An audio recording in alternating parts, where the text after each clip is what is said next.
I really have to explain the joke? Somebody look it up. Okay, whoa, buddy. What the fuck did you expect? I always like to have a portion of my show where I ask the crowd, is there anything that I haven't talked about tonight that you'd like for me to talk about? Yes. The great replacement theory. You're going to have to explain this to me a little bit, just because I've heard about it a few times, and I don't know if I fully understand what it means in the broad sense, because if you're talking about it here, I've heard about it in the United States. Is it also a global, it's a global theory, okay? And does it have to do with immigrants? Okay, then I know what you're talking about. So, so the great replacement theory is basically that immigrants are, there's some kind of massive conspiracy to replace white people with immigrants at every level. Like, my question is, then where do the white people go? Like, what? Okay, if immigrants are taking all the jobs, does that mean white people at that point just won't work? But will they still be getting benefits? You know what I mean? Like, it doesn't sound that bad.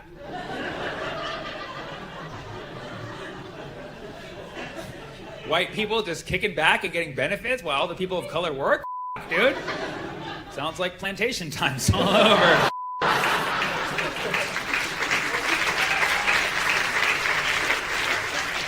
Actually, I was in London last night, and slavery came up as a topic, and a woman in the crowd was like, well, you know, we ended ours first. I was like, yeah, you also started it first. Don't play that play that game with me. That's like if you give me syphilis, and then I'm out there giving other people syphilis, and you take the medication first. You're like, well, I cured myself first. Like, you gave me syphilis, and we're both still assholes who gave people syphilis. It's a great analogy.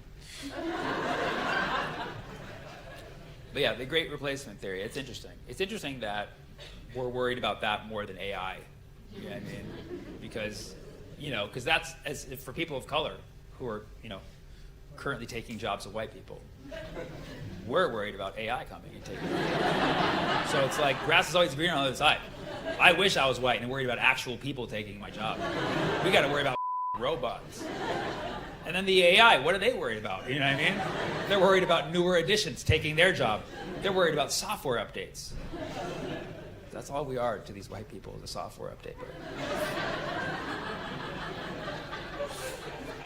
Like, listen, I like to have sympathy for people, and if you're white and you're, worried that someone's going to take your job, it doesn't make sense to me that you would be worried that they're going to take your job because they're from another culture, in as much as they're going to take your job because they're going to work harder at it. You know what I'm saying? So I feel like great replacement theory makes sense if you're worried about people replacing you who are going to work harder. At that point, you just work harder than the people who you're worried about replacing you. And that's why with AI, it's fucking hopeless, because AI can work infinitely faster than all of us. So really, at the end of the day, that's when I think all these race wars are going to end, when the robots come. When the robots come, we have to fight for our lives. Fuck that. It's not, are you white, black, or brown? It's like, it's either us or the robots. I already know the end. I know who wins. It's the robots. So, enjoy these race wars while you can. Like, these are the fucking. We're gonna look back on this one day when our organs are being harvested in the metaverse. Okay, we're gonna look back on this and be like, man, I miss race wars. What else? Being an ethnic minority in a Western country. Replace it. Didn't we just talk about that? Being an ethnic minority. I mean, yeah. In the United States, we're always, like, our Republican politicians are always like, look what's happening in Europe. Look what's happening in Europe. They're going to do it here. Like, what's happening in Europe? Like, they're baking a lot of baked goods. Is there any country in Europe that actually has a substantial, very significant rise in an ethnic minorities population? And I mean, I'm talking 5 to 10 percentage points. France. Okay. So, and who is it? Algerians? Oh. What a surprise. It's literally just like Britain complaining about Indian and Pakistani people. It's like, what the fuck did you expect? You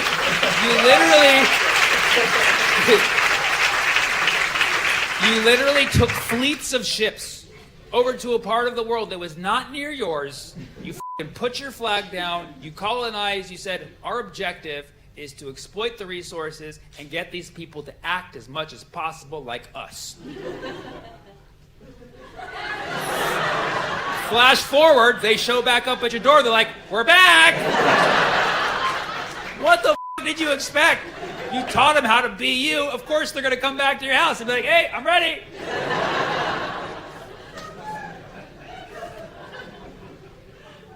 Great. So Algerians taking over France.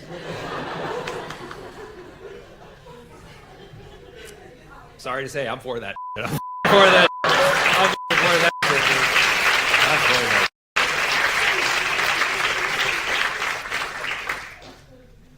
All right. Anything else? Far-right leader compared to herself. Here in France? Yeah. She was condemned to stealing 4 million euros from the European Parliament. Oh, wow. And conference afterwards, she was fined and she said she was persecuted like Martin Luther. Wow. Wow. You sure it was Martin Luther King and not just Martin Luther? So, okay, so far-right leader, what's the party called?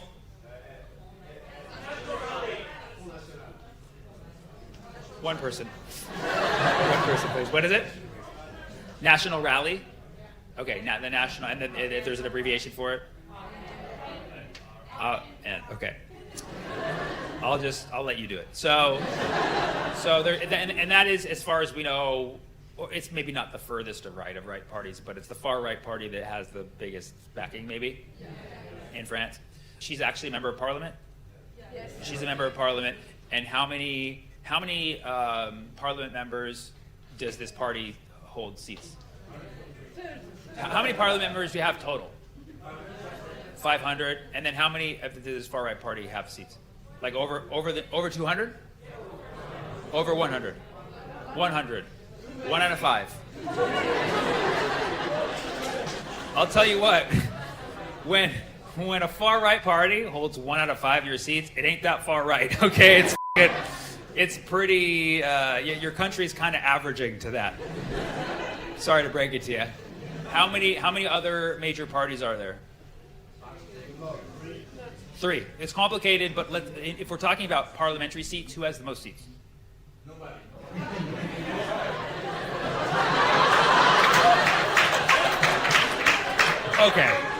Okay, guys. Let's act like adults here, okay? I can count, okay? Unless they all have an equal number of seats, one motherfucker has more seats, okay? That's how numbers work. All right? Sorry to break it to you. You can't just write off your politics. Well, they all have the seats. They all have... Nobody has them. I don't know. I can't count. There's so many. There's so many seats.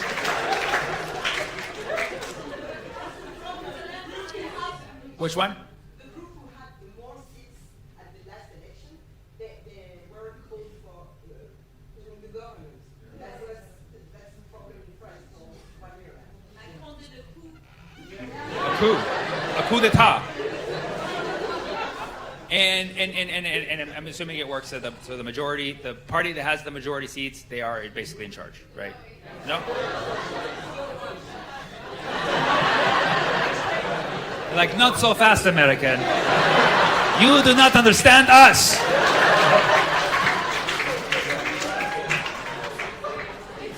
You need an absolute majority. And so because there is no that right now, it's just free for all.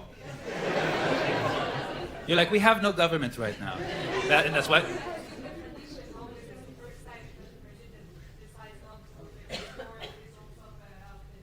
Oh, so for the first time, your president is ignoring the results of an election.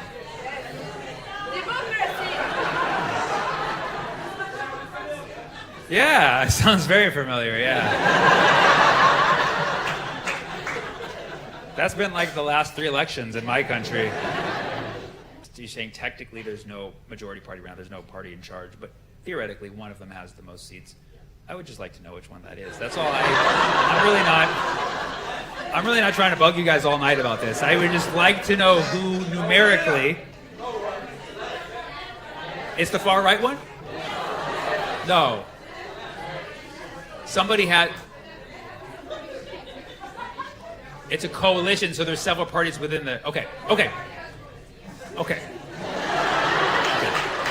I see the technicality that we're hung up on. Okay. So let's start by counting coalitions as a unit. Okay. So the coalition of the left, has the most seats, but Macron, he what? He refused to give them the ministry. Why is that?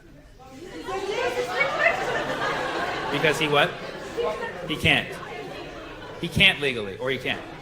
He can legally, but he refuses to because he's busy. I have too many things going on. I can't choose one of you right now. Just do your thing. What? Yeah. He should have done it. Should have. That's a great standard to measure your leaders by. Should have. Very depressing. Okay. So, yes. He called for the election. And then the election happened. It didn't work out the way he wanted it to. So he's like, actually. So basically, your form of government right now is hold that thought.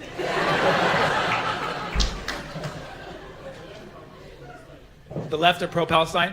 The entire coalition? Okay, whoa, buddy. Whoa. We're not living in the dream world yet. So like the Liberal Party averages to like a liberal Zionist, right? Right, more or less. But within, there's a handful of left parties. How many? You say 4 or you say 1? There's 2. 4, 4, 2, 4, 4, 2, 4, 4, 4, 2, 2, 4, 4, 4, 2, 4, 4, 2, 2, 2, 4, 4. I feel like we're on a recurring algorithm right here. 2, 2. So it's 4. It is 4. It's been. I see more 4s in the hand. So there is about 4 parties, and within that coalition, is there one of those parties that really is the majority? And which one is that? The which one? Elephant? Y'all the Republicans? What's that? Can you just give me letters to, yeah, what was that? The Greek letter phi. I'll work with that. So that's yours? L? LFI.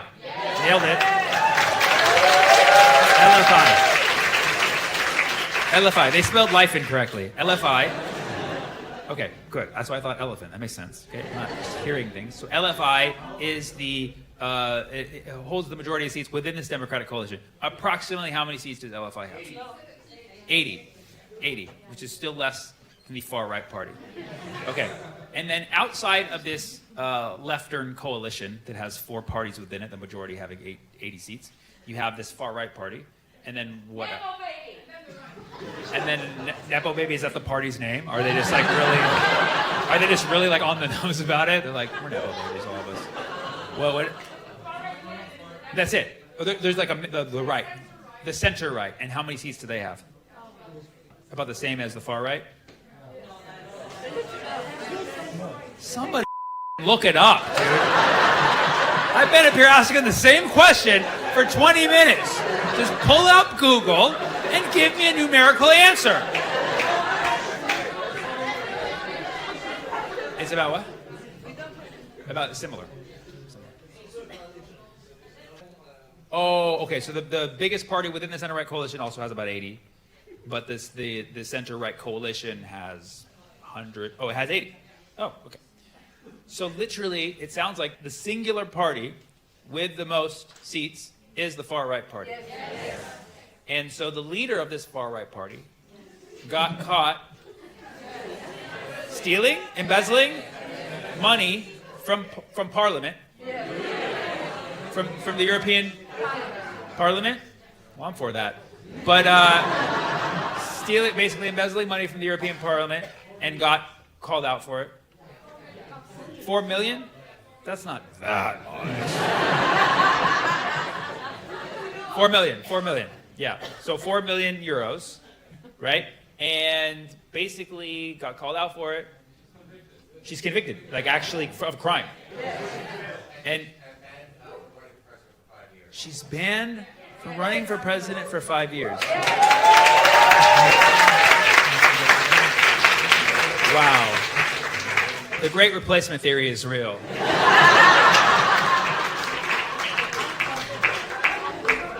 But what? MLK, so, and Martin Luther King Jr., right? The same one that I'm familiar with, right? She said, wow, convicting me for taking this money from the European Union? No, she's saying that it's a coup from the left, and that the justice system first is from the left, and then they are like stopping her from Yeah. Yeah. And she said, is she denying that she did this, or is she? Oh, she's saying, she's like, I never seen that money.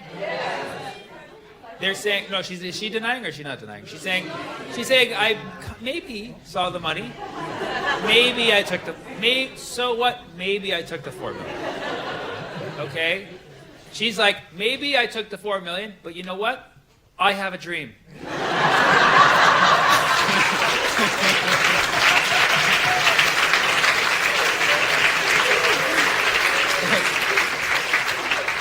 I have a dream that French Parliament members will not be judged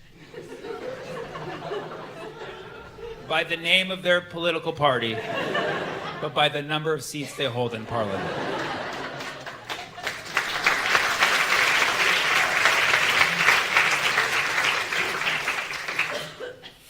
Better keep away from a window, for a balcony. All right. So that happened. What else? Yes, you have a question, yes.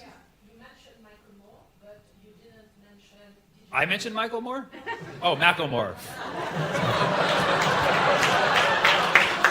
It's like, I did not bring up the director, Michael Moore, once during this entire show. I like what he says, but I did not bring him up. Okay, Michael Moore. But not DJ Khaled. Yeah, I wonder why I did that. She's like, you did not give credit to the great DJ Khaled. DJ Khaled, he's not even worth bringing up anymore.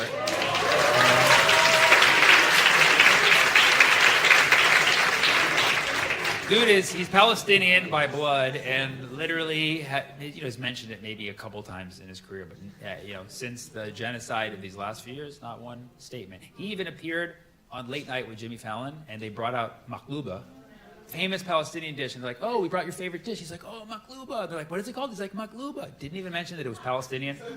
And then they just watched him devour it right there. He's like, oh, maklouba. And it was just so stupid. And like for a while, he had to disable comments on his Instagram because everybody was so pissed at him. Like he would just post a video of him eating in front of his kids, and people would just comment, you fat talk about Palestine. Like it was really bad. But anybody... Yeah, I mean, people should just know we've disowned them, and there will not be another one.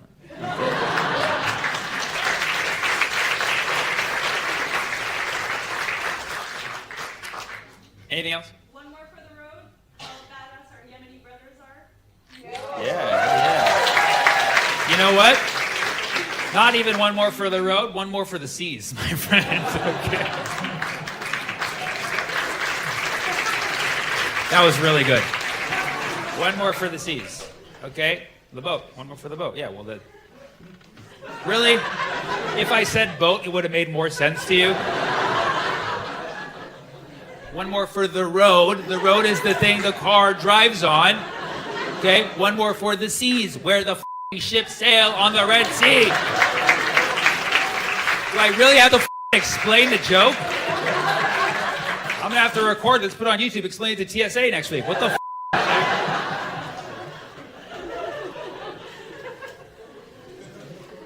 What's that? Yes. Yeah.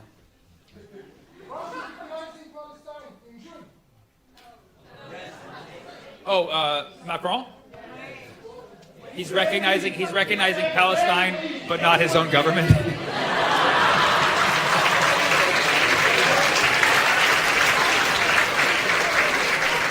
I mean, if it works, it works. That's how much in political gridlock he is. He's like, oh, you know what? I'm going to recognize Palestine.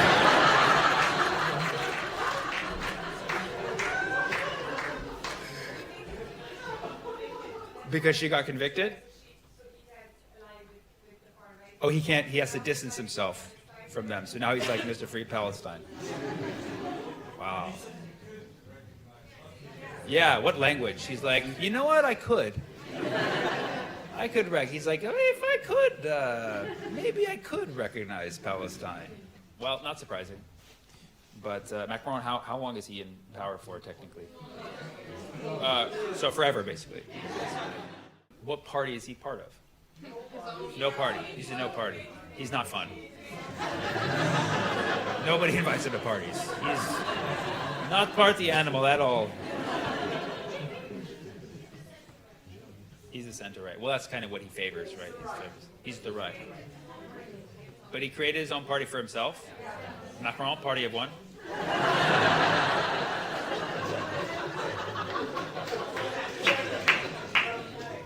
He what? His party had the same initials as his own name. Oh, really? EM? Huh. So that's funny because his party's name is EM, and that's kind of what he does to stall when he can't make a decision. He's like, I could recognize Palestine. All right, one last one, because I can sense people are getting. The fall of capitalism. Well. You really saved the best for last, didn't you? What a great way to end the show, too. Now, we've had fun tonight, ladies and gentlemen, but as we know, all good things come to an end. Do you think it's inevitable? Do you think that we're falling deep into the dark abyss of inshallah? Inshallah. I'll tell you what I don't like. I don't like oligarchy. Okay? I don't like oligarchy. I don't like big business, big corporations interfering with government.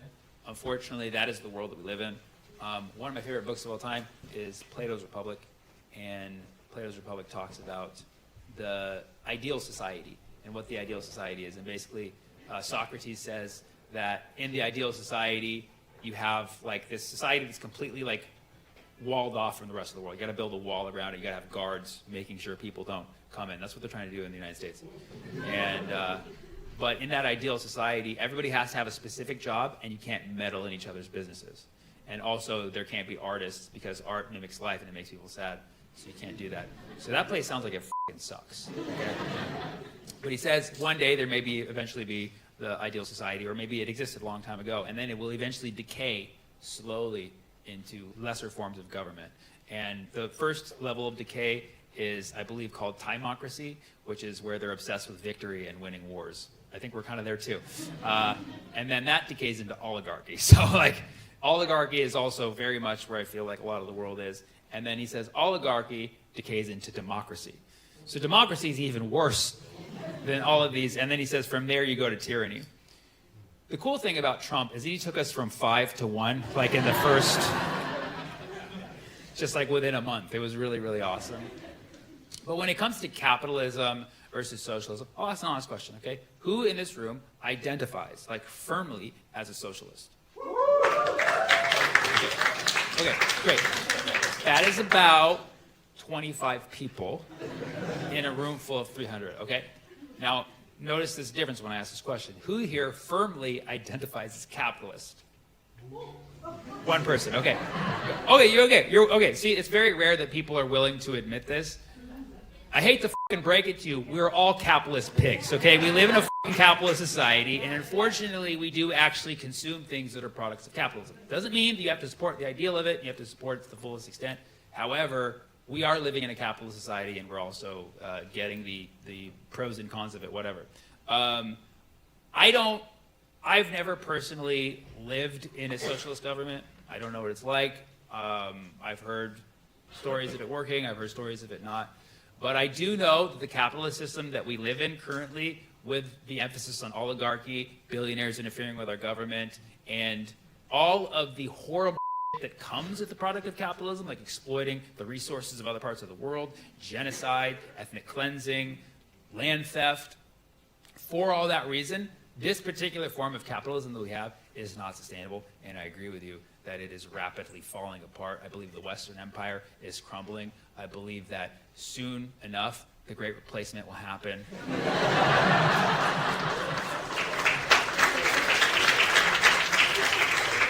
But I don't know what form of economy or what form of, society will replace it. I don't know. Depends on how you define it. Absolutely. It's all about definitions. Right. End of the day, most people are going to want some kind of private property. Like if I run up and take your sandwich, you're going to be like, that's my sandwich, Unless you preemptively cut the sandwich in two. And then now we both have a sandwich. So, yeah, how small do you want your sandwiches? I think that's the big question. How small do you want your sandwiches? So, that's your homework. I want you guys to think about that. So yeah, fall of capitalism, I don't know. I guess it is happening, but I don't know if it's the fall of capitalism in general or just this particular form of capitalism that we have. I know that it is not sustainable. But I will say, keep buying tickets to my shows because those are not going to be free. You understand me? Okay?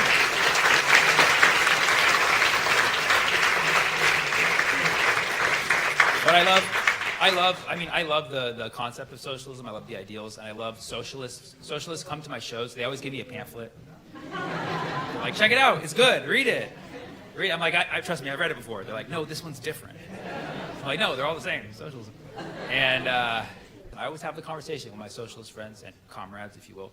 I always have the conversation because I like to hear what they say. And I never want to alienate anybody who has a specific point of view. So really, I treat my socialist fans the same way like I do my gay fans. Like, I let them think that I could be so they keep showing up.